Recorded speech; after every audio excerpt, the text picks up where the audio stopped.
Why do you say the inner world is primary and the outer world is secondary? First, let us get this. There is no outer world. We all live in our own private worlds.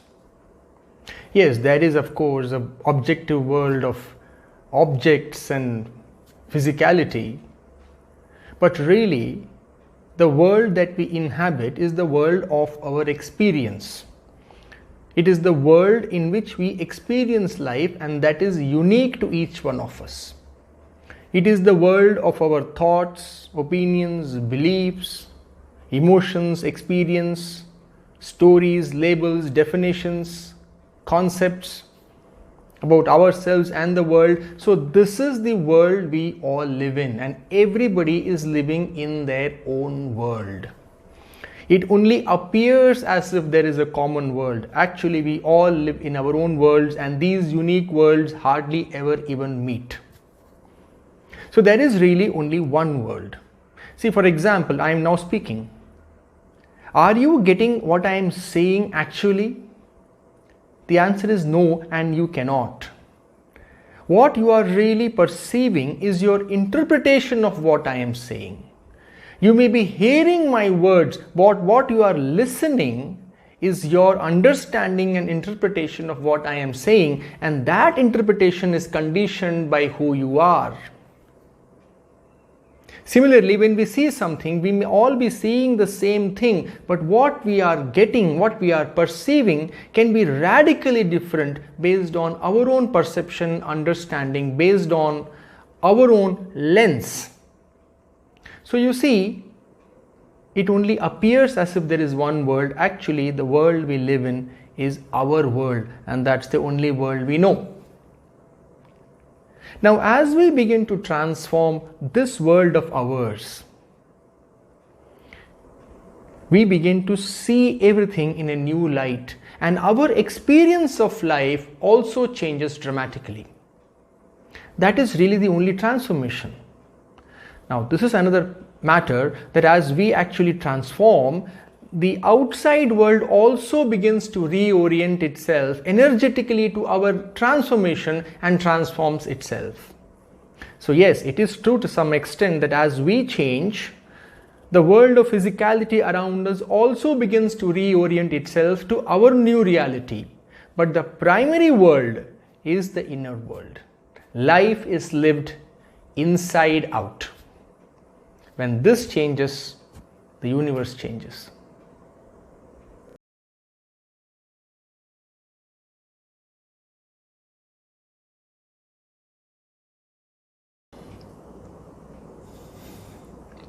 How do I decide between two potentially life-changing decisions? Still the mind, silence all the inner currents, come face to face with the dimension of silence and presence within us. In that moment of silence, in that moment of presence, there will be a spontaneous clarity as to what decision must be made, what steps must be taken, what action must be done. After that moment of clarity, it is very much possible that the mind will rush in with its own doubts and anxieties and fears and doubts. But it is important that we trust our inner alignment and go with the decision that became clear to us in that moment of silence and stillness. This is one way. The other way is a beautiful, powerful visualization. In the interest of time, I will not run you through the entire visualization, but I will state the steps of the visualization and you can carry it out for yourself. It's important before we start this visualization that we put ourselves in a state of complete and total relaxation. Physically, mentally, emotionally, it's important to be relaxed. So start by sitting comfortably. and taking a few deep breaths.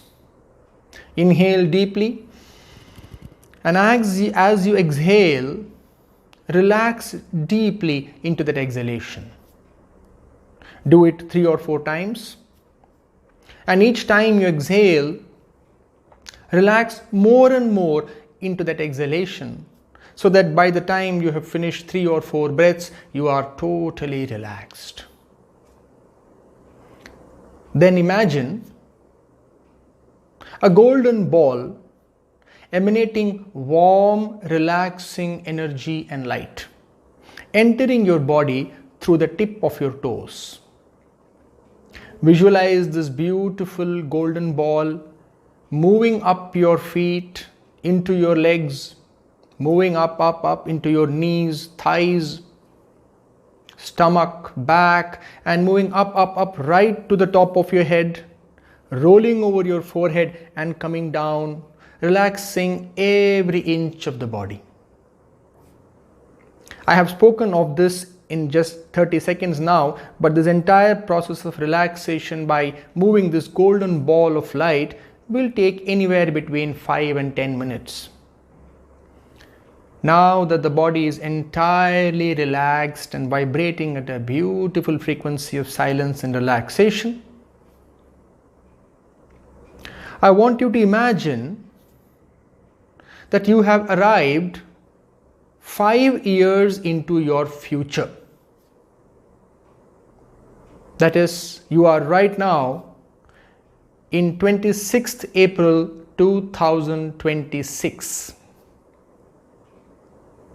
And you have arrived 5 years into your future, where all your dreams have been met, all your aspirations have found their fruition, all your deepest desires and dreams have been achieved, and now you are living in the place of your dreams, doing what you have always wanted to do and living the most beautiful life.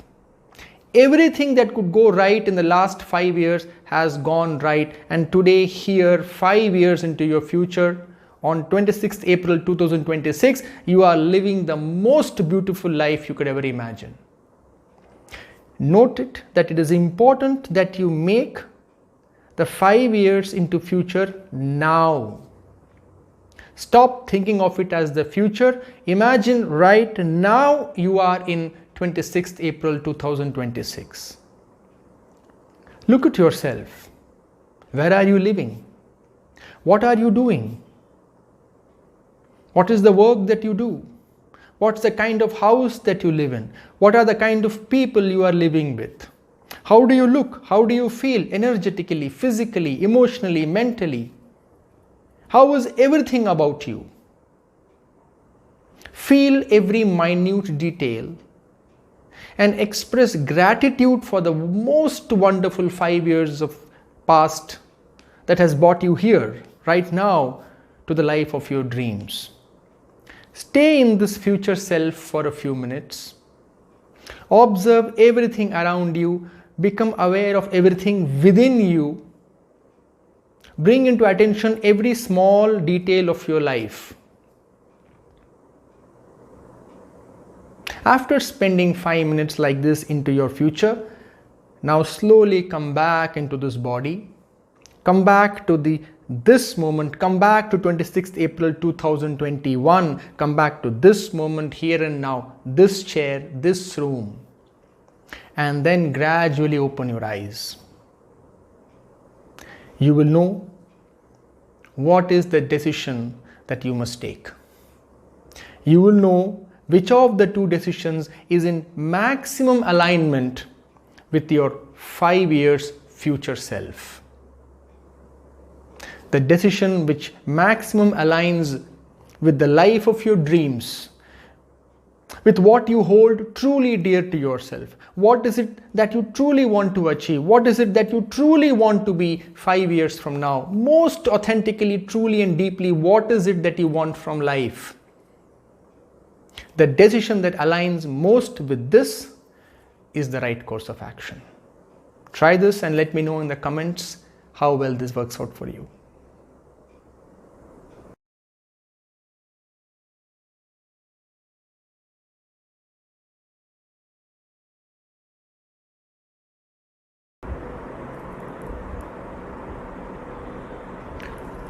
What do I do about my past? I have made a grave error and right now I feel so guilty about it. How do I set it right? What do I do? The first thing we need to understand is all misery comes from a mind that is trapped in the energy of past and future. Past creates guilt, despondency, shame. Future creates excitement, anticipation, frustration, fear. So, all suffering comes from being trapped in past and future. The second thing, if something can be done to set right the past, some action can be taken to mitigate the consequences of what we might have done earlier, that should be done. That is commonsensical. But very often, nothing can be done about the past. For whatever reasons, maybe the people involved are not there in our lives anymore, or for whatever reason, very often nothing can be done about the past. Then what do we do?